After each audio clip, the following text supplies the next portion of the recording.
Assalamualaikum warahmatullahi wabarakatuh. Salam yang mulia sejahtera kepada bangsa Aceh yang ada di dalam negara maupun di luar negara.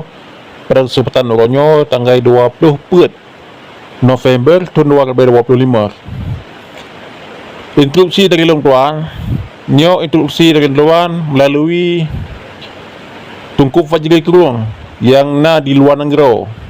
Kebesaran negaranya tembak tanggal 4 Desembernya bertakibarkan bendera bintang bulan.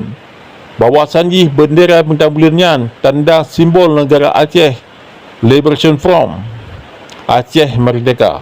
Maka orangnya miana instruksi dari Panglima Mualim nyan benuco untuk tampe bendera. Hana urusan orangnya dengan Partai Aceh bendera kitanya. Bendera Aceh Merdeka orangnya Liberation Front. Hana urusan dengan Partai Aceh dan hana urusan dengan Muzakir Manaf. Muzakir Manaf yang orangnya Sidra Gubernur Aceh yang setia kepada Pancasila, hana setia kepada Aceh Merdeka.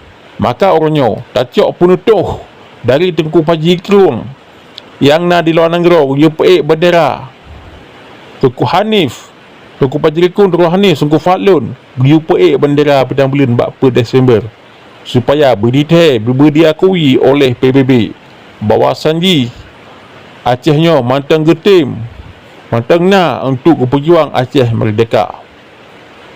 Orangnya na pihak-pihak di Aceh untuk tampai bendera Aceh yang baik ni dengar yang adalah untuk baikot atasan katanya, untuk baikot Aceh Merdeka.